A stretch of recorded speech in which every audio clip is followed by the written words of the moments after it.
we could move it to Gary. You want to go real quick? Oh, Gary, Indiana. Yeah, the one hotel. Go tell that real quick. So, we decided one year for our April Fool's theme, we were going to send out a post on social media. Hey everyone, we've just negotiated a new contract and everything's all set in place. Can't wait to see you all this summer in Gary, Indiana. Woo! Clearly thought was a joke because it's Gary, Indiana. You know who didn't think that was a joke? Uncle Kage. He is texting me going, okay, I can understand moving the convention. I'm a little confused why you're going to Gary. Indianapolis seems like a more central location, but why did you have to have an emergency board meeting for that? And I said, hey Sam, what's today? He goes, April the 1st. And I'm like, You son of a bitch. Literally hundreds of people were messaging us going, we're moving to Gary? From now on, we decided from that point on we had to make it clearly more obvious that we were doing April Fool's things, like, hey, make sure to post your chair Sona today, or this year was IndyFurCon. IndyFurCon. So, pranks are fun, like I said. They're not very fun to play on the con chair during the con while everything is being set up. But before I tell this story, this is a two-parter, we gotta go back a little bit.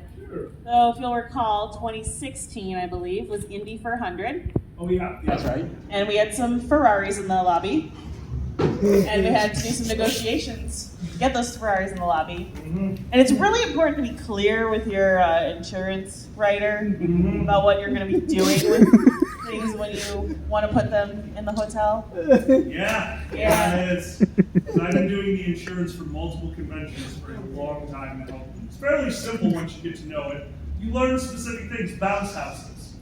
Bounce houses are a toggle on every single insurance form when you fill out. So that's one of the few times these guys saw my fat ass run. When I found out there was a bounce house set up behind the stage in main events one year, and I literally bolted out of my chair to go murder someone. But this time was the Ferraris. I got the insurance policy, and it was about $2,000 more than normal. Like, all right, these are $250,000 cars. They're inside. This is a lot of money. They really wanted, it's in the budget, fine. But before I'm done, I have to read through the entire contract. As I'm going through our insurance policy for IFC, I'm noticing all these clauses. We will not be responsible for any items damaged inside the hotel due to the operation of a motor vehicle. The motor vehicle has been tested and will not release emissions that are not suitable for inside the hotel. Wait a minute. So I call them up like, hey guys, you know we're just like pushing a Ferrari into the lobby of a hotel through a giant door and letting it sit there, right? Like, oh, we thought you were driving them. Hold on. You thought we were going to be driving Ferraris down the hallways of a hotel, and that cost $2,000. Like, yeah, basically. So I called and was like, hey, you guys want to drive Ferraris? I said, absolutely, let's do it. The hotel, not so much. So that got us kind of up to the last minute, having to make all those changes and get everything, the I's dotted and the T's crossed. So it was a little touch and go to get the Ferraris there, but it worked out just fine. Yeah, it did. They were pretty. And then 2017 came along. And I forgot about that. Jake Bunny, who was the theme coordinator and helped us get us the Ferraris in 2016, came to me with a brilliant idea of a prank. But again, don't prank the con chair the Thursday of Cup, as I learned the hard way. So the Wednesday, we got to con, pitched me this idea, we stayed up half the night creating photoshopping forms and filling out fake forms. And in the morning, we went to Des and handed them forms and said, okay, so where's the Ferrari going? And I believe I said, sure? I think that's about right. And Jake had a picture from the previous year when we dropped the Ferrari off and said, yeah, the Ferrari's right outside, see? Where do you want it? We had no plans for the interior. We had no protective strips to put down to, catch any dripping oil or anything. None of that was prepared to my knowledge. And I was like, show me the Ferrari now. We need to figure this out. What's going on? Take me there. And he said, absolutely, and disappeared and then came back a few minutes later with a dolly and a little Matchbox Ferrari on it. I was not. Had daggers thrown in my direction. Hey, Alkali. Yes. Ever had a basement rave? Oh, God damn it. You're one of first grade. So starting a con is actually a wild experience. I was lucky enough to have a lot of experience running IB conferences and helping out with other cons. So we had a good baseline. But always, if you're running a con for the first time, you're going to run into things you never thought of. And in our case, that was Thursday night. This was far before we had panels that were specifically built to be Thursday nights of cons. This is before people really minded not having stuff to do. People got to cons on Fridays.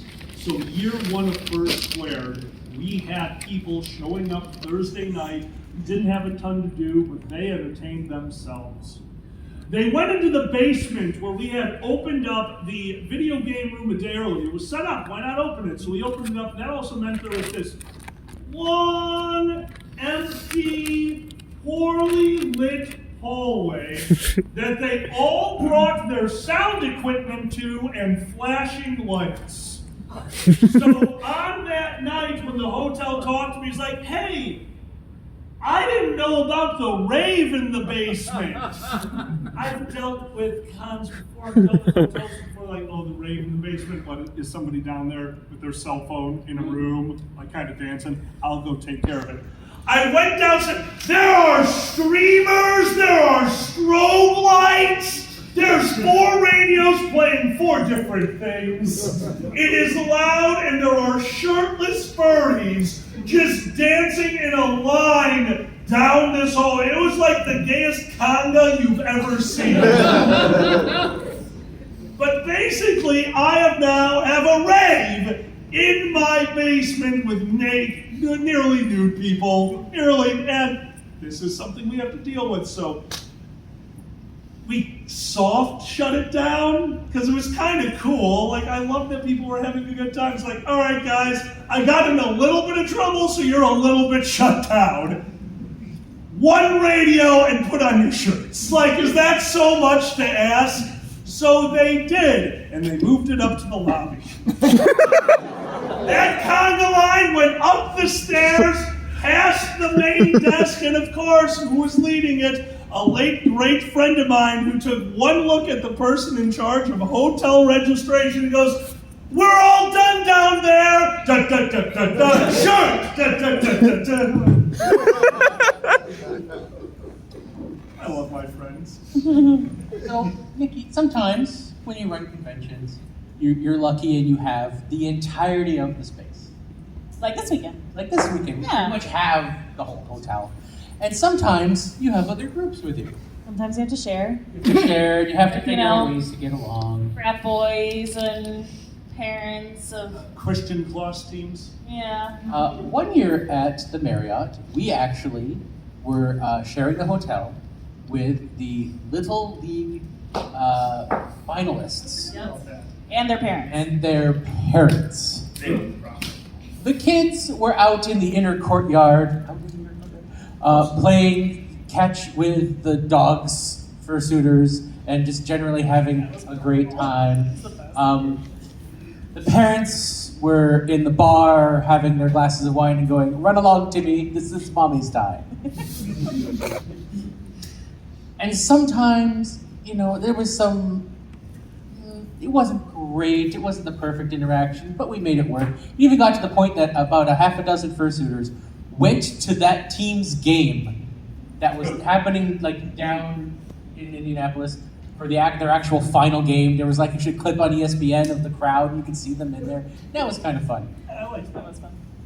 Fast forward about 5 years later, and I hear a story that I had not heard from the year that I was con chair. We're talking in the staff chat, we're reminiscing about stuff like this, and one of my staff members tells me this. Thank you for fighting this, Nikki, I forgot.